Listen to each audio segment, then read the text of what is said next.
Bem-vindos ao Casca de Nós! Eu sou o Fred e que capítulo, meus amigos! Mas antes de entrar em detalhes, quero dar boas-vindas ao pessoal que está chegando aqui pela primeira vez. Seja muito bem-vindo! Aqui no Casca de Nós eu faço recomendações de quadrinhos, mangás e webtoons toda semana. Além, é claro, das minhas análises dos capítulos semanais de One Piece. Então não se esqueça de se inscrever para receber análises semanais no seu feed do YouTube. Pro capítulo! O capítulo de capa dessa semana nós temos essa linda ilustração dos 4 irmãos do Sanji, né, dos principais soldados dos Germa 66, fugindo de Whole Cake, no maior estilo cinematográfico tokusatsu. Sinto que estamos chegando ao fim dessa história de capa.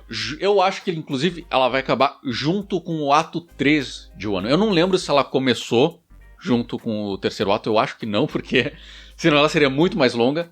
Mas eu acho que o Oda planejou para acabar juntinho ali. E falando no capítulo, o capítulo em si começa onde o 1050 tinha parado. Exatamente onde ele tinha parado. O povo de Wano fugindo do Kaido. Porém não era o Kaido, era o Momonosuke. Figuras que eles achavam estarem mortos há 20 anos retornam para o mundo dos vivos no Festival do Fogo. Eles começam a surgir da fumaça da transformação do Momo, quase como se fossem fantasmas, criando toda uma atmosfera meio mítica, épica até. E essa palavra é a melhor para descrever esse capítulo.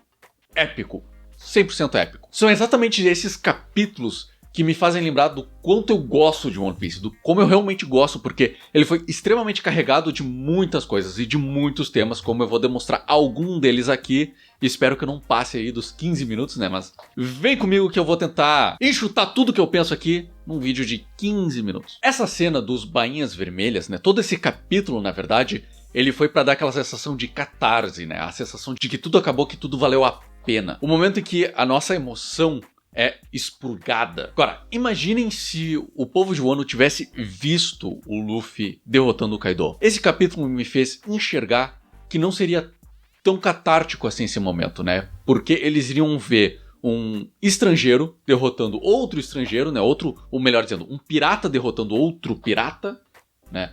Então tu estaria substituindo um mal por outro. Porém, aqui a gente não tem isso. Aqui a gente tem o símbolo de esperança de Wano, que é o Kozuki Momonosuke. O Luffy deixa de ser aquele que salva o país, o salvador da pátria, né? O herói de Wano, pro Momonosuke. O Luffy simplesmente permitiu que esse momento ocorresse. Porém, não fiquem enganados. O protagonista de Wano é o Momonosuke. Podemos ver isso claramente no desenvolvimento do personagem do Momo. Vemos cada um dos locais principais pelo qual os Chapéus de Palha passaram, todos observando o retorno dos heróis ocultos de 20 anos atrás. Tudo isso culminando junto com o arco da Tama, que foi a primeira personagem a ser introduzida nesse arco, né? Nós começamos esse arco conhecendo a Tama. Então é um retorno para lembrar ao leitor para quem o Luffy se sacrificou. Por que tudo isso aconteceu? E por que você deve comprar o meu quadrinho autoral Honra? Este vídeo é patrocinado por Honra, um quadrinho que conta a história de Koichirosuke, um samurai que viveu em 1550 e foi escravizado e vendido no Brasil.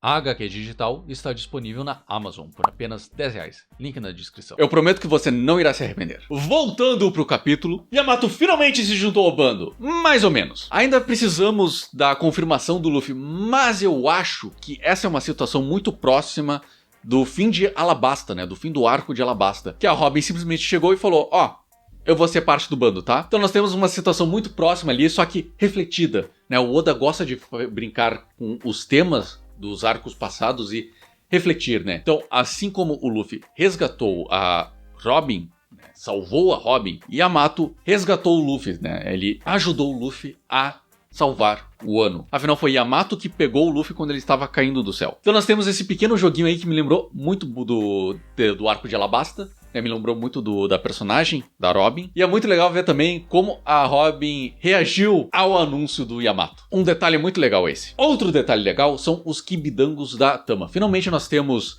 algo que faz a fruta não ser tão OP assim, né? Então nós temos esse tempo limite, que é 1 mês, o que tira também um pouco aquele aspecto de servidão, né? De escravidão que o poder da fruta dela tinha, né? Que a vontade do ser é meio que consumida por essa fruta, né? Então o animal que come a fruta acaba tendo a sua vontade suprimida para servir ao Tama.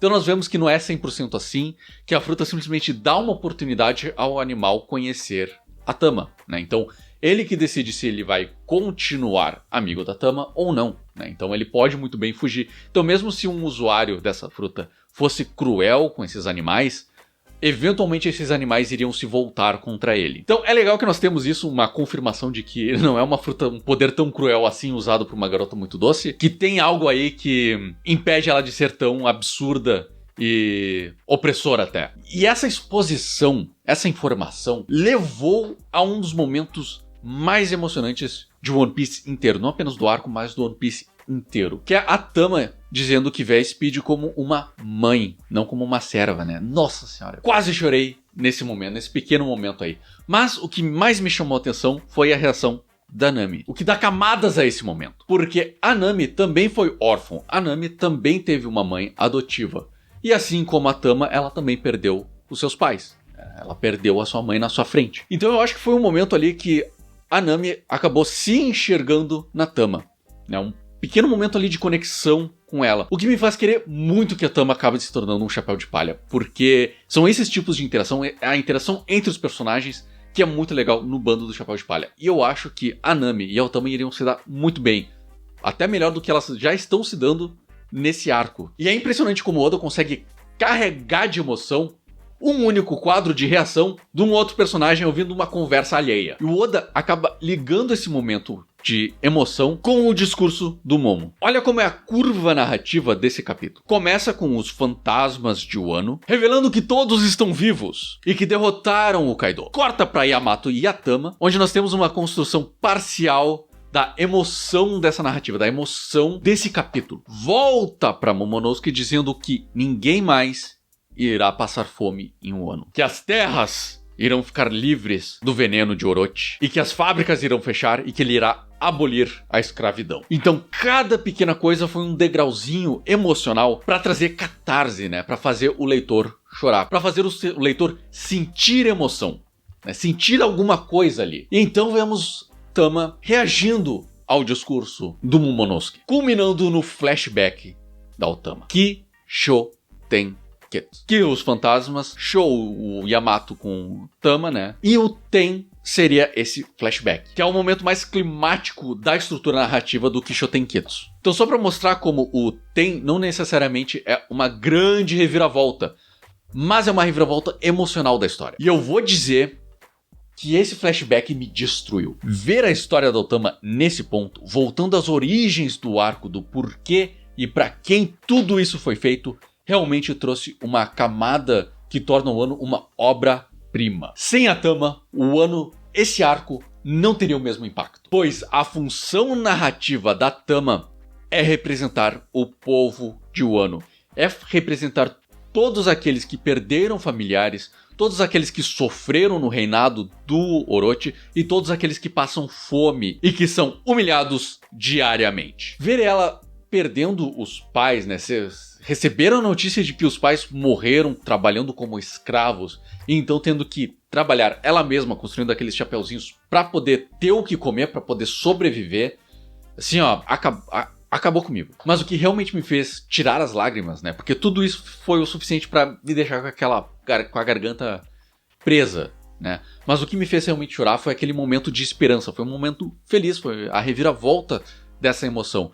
Que foi o Tengu chegando pra ela, dizendo que daqui a pouco os heróis de Wano irão retornar, viajando 20 anos no tempo. E quando eles retornarem, eles vão acabar com o Oni malvado e ela nunca mais irá ter que se preocupar no que ela vai comer amanhã. E aí nós vemos ela desabar no colo da Nami. E a Nami entendendo o que a Tama tá passando, porque ela passou por algo muito próximo na infância. Ela sabe como ela se sente. Então foi uma manobra muito inteligente do Oda de mexer com a gente. Porque isso faz lembrar todo o arco da Nami também. É algo muito sutil e que facilmente tu pode deixar passar batido.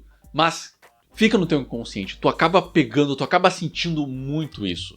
Né? E faz todo sentido a Nami ser a pessoa que vai abraçar a Tama. Outro detalhe muito importante de caracterização, que tudo isso faz parte da caracterização dos personagens, é o Momonosuke tremendo de medo depois do discurso dele, né? Ou melhor, enquanto ele está dando o discurso dele, tremendo de medo e buscando o aconselhamento do Kinemon, a pessoa que ele mais confia dos Bainhas Vermelhas. E o Kinemon falando, não, tu tá bem, tá ótimo, né? Continua. Continua que tá bom. Né? Então, ele mostra todo o desenvolvimento de personagem do Momo, porque até então ele seria incapaz de dar um discurso na frente dos seus súditos e seria incapaz de dizer as palavras que ele diz logo em seguida. Eu sou Kozuki Momonosuke e eu serei o novo Shogun de Wano. Desenvolvimento de personagem não ocorre da noite por dia.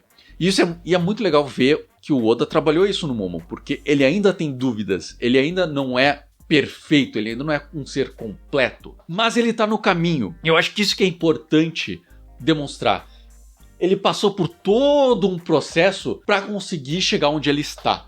Para mesmo ele tendo medo, mesmo ele tendo vergonha, mesmo ele achando que ele não consegue, ele ainda assim faz, ele ainda assim fala, ele ainda assim se põe pra frente. Eu acho que esse é a parte mais importante do arco do Momo, é mostrar pras pessoas que você precisa se expor um pouco se você quer evoluir como pessoa, né? Se você quer chegar a algum lugar, você precisa se expor, você precisa assumir riscos. E um ponto que eu acho muito interessante desse arco também é a parte de ser quem você realmente é, né? Então eu acho que isso vai acabar voltando pra Yamato, porque Yamato se pronuncia como Kozuki Oden, né? Mas que pode se chamar de Yamato, o que é meio confuso, né? Até mesmo Yamato tá meio assim. Então eu acho que para ela verdadeiramente se juntar ao Chapéu de Palha, ela precisa assumir o nome de Yamato e assumir quem ela realmente é, a pessoa que ela é, por dentro. É isso que eu quero dizer, pelo menos. E tudo bem tu pedir ajuda.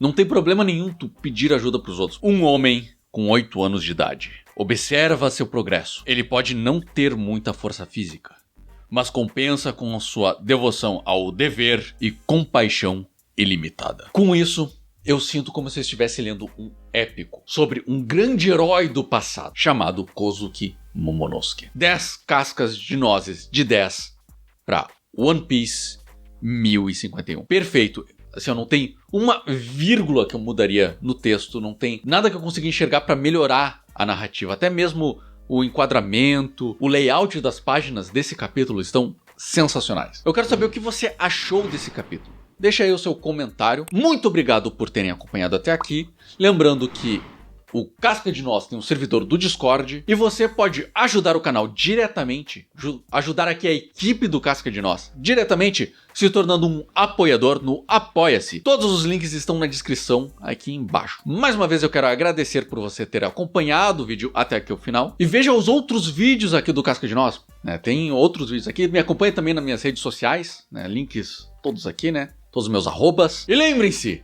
as árvores somos nós.